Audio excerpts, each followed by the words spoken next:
বরেণ্য আবৃত্তিশিল্পী ও সংগঠক শরীফ মজুমদারকে সোনারং তরুছায়া প্রবাসী সংস্কৃতিজন সম্মাননা 2024 প্রদান করা হবে আগামী 1 ফাল্গুন 14 ফেব্রুয়ারি আমাদের বসন্ত বরণ অনুষ্ঠানে।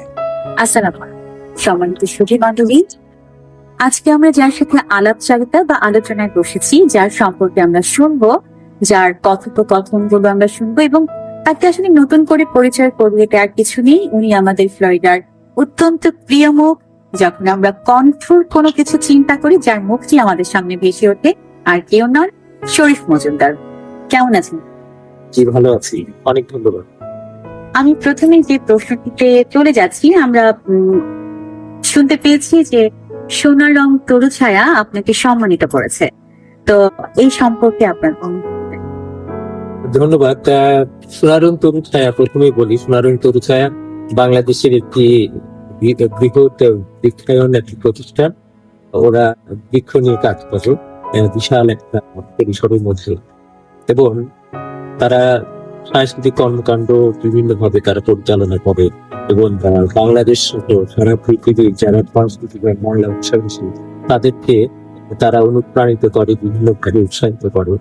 এবং এই প্রতিষ্ঠানের কর্ণধার কাজী হাসান ভাই, তিনি তিনি নিজেও একজন সংস্কৃতিক, দীর্ঘদিন ধরে সাংস্কৃতিক কর্মকাণ্ডের সাথে পালন করেন। এবং কাজী হাসান ভাই উনি কাজ পরিচর্যার বৃক্ষপ্রেমিক হন, 101 থিয়েটার করতেন উনি সাথে। বর্তমানে এই বৃক্ষায়ন কর্মসূচি নিয়ে কাজ করছেন, পাশাপাশি সংস্কৃতি সেবী হিসেবে কাজ করছেন।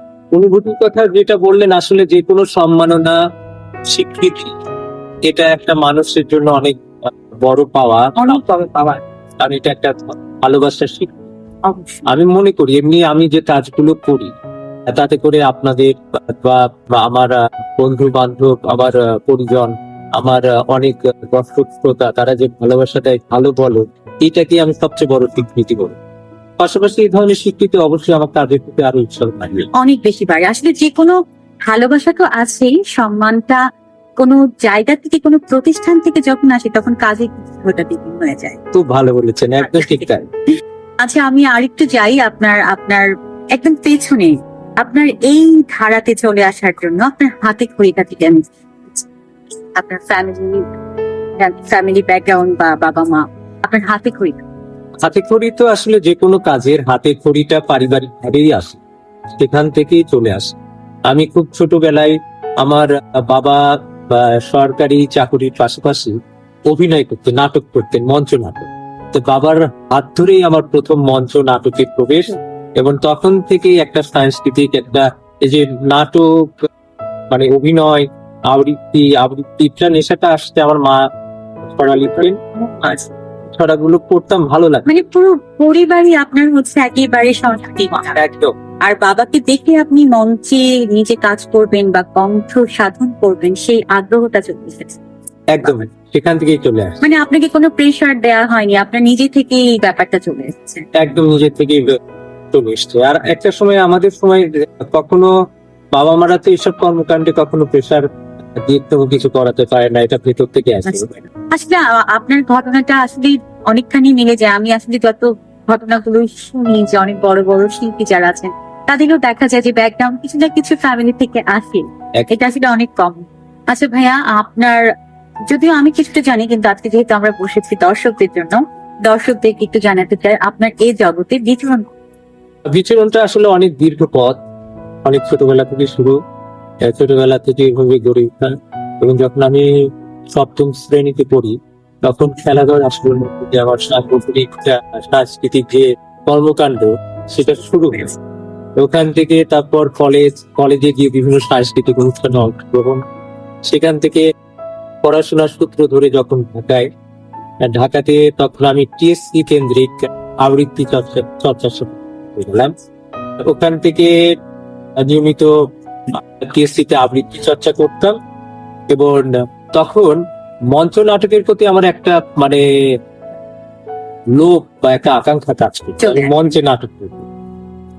সেখান থেকে আমি বিভিন্ন মঞ্চ পাড়ায়, বিশেষ করে মহিলা সমিতি, গাইড হাউসে মানে বিচরণ শুরু করে দিলাম। অনেকেই আমার বেইলি রোড। Bailey road. তারপর আমার বাসাটা ওখানেই, তাই ওখানে আমার না? যাওয়া হতো সবসময়। তখন তো নাটক বেইলি রোড কেন্দ্রিক একদম ছিল। একদম। তো আমার বন্ধু বান্ধব ছিল, তো তারা বিভিন্ন থিয়েটারের সাথে সম্পর্কিত কাজ করতো, যারা স্টার চর্চা করতো, এরকম অনেক থিয়েটার।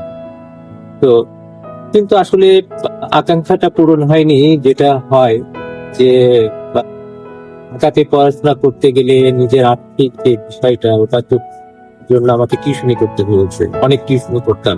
টিউশনি করতে গিয়ে আর সেই নাটকের পেছনে যে সময়টা দিতে হয়, আমি সেই সময়টা আমি দিতে পারি।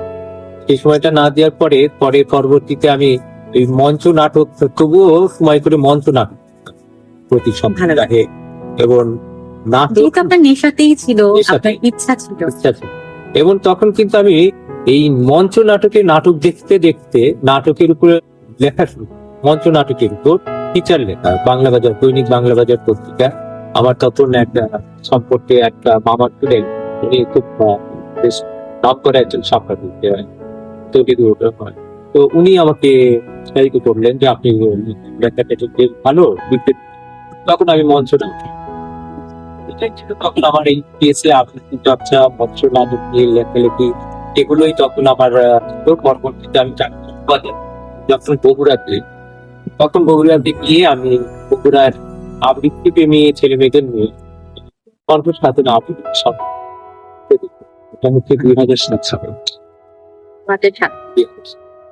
তারপরে আমেরিকা তারপরে 2007-এ যখন কাজ শুরু করলাম কণ্ঠ সাধন নিয়ে, তোদের সাথে অনেক প্রোগ্রাম করেছি, অনেক অনুষ্ঠান করেছি আমরা। পরবর্তীতে আমি বাংলাদেশ আবৃত্তি সমন্বয় পরিষদের কার্যনির্বাহী সদস্য হিসেবে কাজ করেছি। বাংলাদেশ টেলিভিশনে আমি ইন্ডাস্ট্রি। তালিকাভুক্ত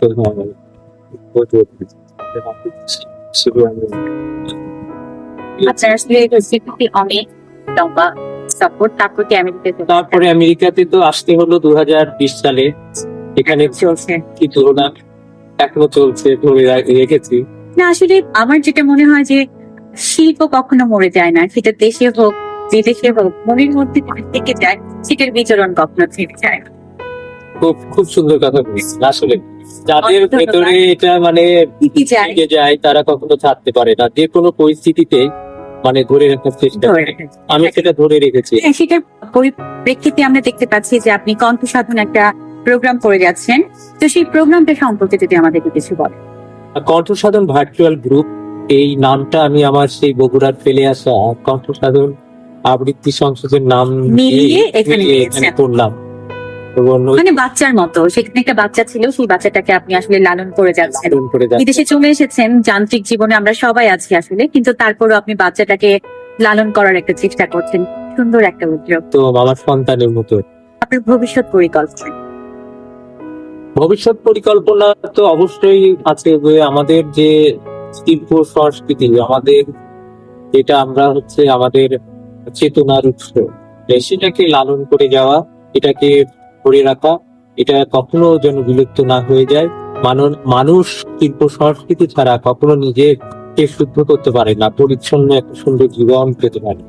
আমি সেই সুন্দর জীবনটাকে সবসময় প্রত্যাশা করি, শুধু আমার নয়, প্রতিটি মানুষের নয়। এই জন্য আমি অবশ্যই এটা নিয়ে কাজ করি। খুবই সুন্দর। প্রিয় দর্শক, আপনারা দেখতে পাচ্ছেন, শুনতে পাচ্ছেন, মানুষের মনের মধ্যে যদি একটা কিছু থেকে থাকে, বিশেষ করে শিল্প, যেহেতু আমরা শিল্পী, আমরা যতই বিদেশে থাকি, যতই প্রবাসী থাকি, যতই যান্ত্রিক জীবনের মধ্যে থাকি, আমাদের জীবন থেকে কখনো এই জিনিসটা মরে যায় না। আজকে আমাদের শরীফ মজুমদার ভাইয়ার সাথে কথা বলে আপনারা সেটাই দেখতে পেলেন। আপনার অনেক অনেক সুন্দর উজ্জ্বল ভবিষ্যৎ আমি কামনা করছি। দর্শকদের উদ্দেশ্যে অবশ্যই আমার অনেক অনেক শুভেচ্ছা, অভিনন্দন, ভালোবাসা থাকবে। কারণ দর্শক শ্রোতা হচ্ছে আমাদের প্রাণ। তারা আমাদেরকে উৎসাহিত, অনুপ্রাণিত না করলে কখনো আমাদের সাংস্কৃতিক কর্মকাণ্ড করা সম্ভব হবে না। আমরা যে এত কিছু করি, এত সৃজনশীল কাজগুলো করি বা সাংস্কৃতিক যে কাজগুলো করি, এগুলো তো আসলে আমাদের নিজেদের জন্য, এটা দর্শক শ্রোতাদের জন্য। এবং তারা আমাদেরকে দেখেন, উৎসাহিত করেন বলেই আমাদের পক্ষে ভালো কাজ করা সম্ভব। এবং একই সঙ্গে আমি আজকে দর্শক শ্রোতা এবং সোনারং তরুছায়া সহ সবাইকে অনেক অনেক অভিনন্দন করেছি। আবৃত্তি করছি কবি রুদ্র মোহাম্মদ শহীদুল্লাহর কথা ছিল সুবিনয় কবিতাটি।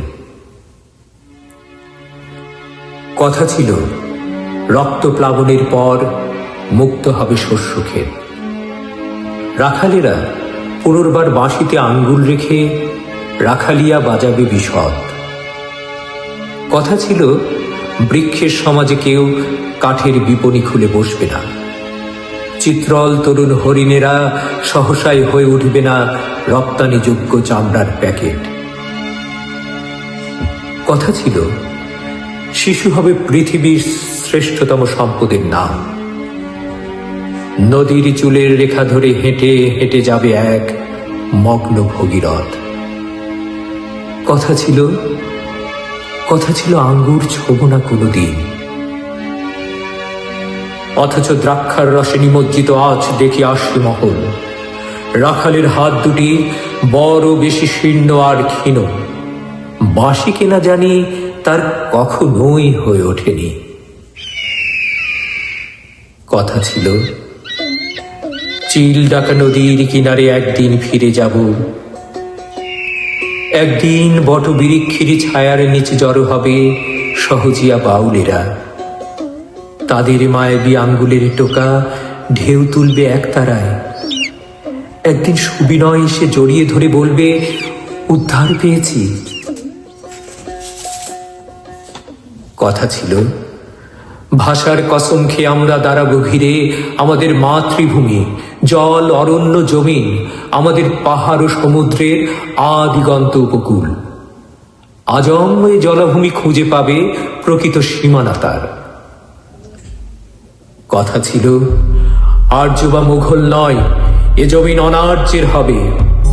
অথচ এখনো আদিবাসী পিতাদের শৃঙ্খলিত জীবনের ধারাবাহিকতা, কৃষকের রন্ধ্রে রক্তে বুনে যায় বন্দিত্বের বীজ। মাতৃভূমি খণ্ডিত দেহের পরে তার থাবা বসিয়েছে আর্য বণিকের হাত।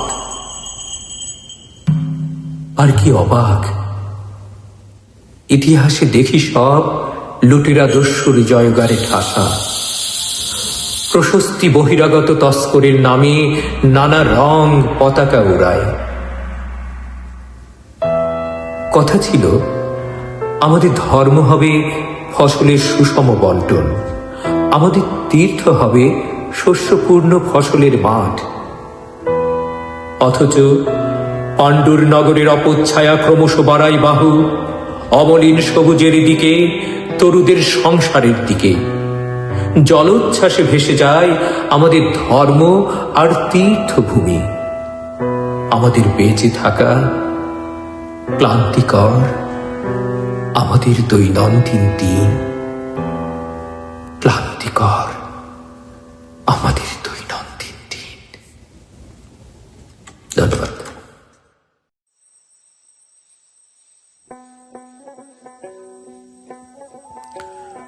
প্রবল প্লাবনে চারিদিকে ডুবে গেলে কোনো এক পূর্ণ পূর্ণিমা রাতে গ্রামে যাব। শহরে জীবনের যাবতীয় ব্যস্ততাকে ছুটি দিয়ে এই মন উজালা গাঙে নাও বাইব। মাঝি বায়া যাওরে অকুল দরিয়ার মাঝে, আমার ভাঙা নাওরে মাঝি বায়া যাওরে। মাঝি বাইয়া যাও রে অকুল দরিয়ার মাঝে, আমার ভাঙা নাও রে মাঝি বাইয়া যাও রে, মাঝি বাইয়া যাও রে অকুল দরিয়ার মাঝে, আমার ভাঙা নাও রে মাঝি।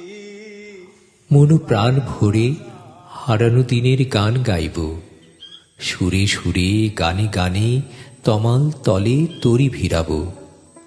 পুরো গ্রামের বিদ্যুৎ বিচ্ছিন্ন করে জ্বালিয়ে দিব 100 বছর পুরনো কুপির আলো। তারপর গল্প গানে রাত গভীর হবে, হাজার বছরের পুরনো সেই রাত।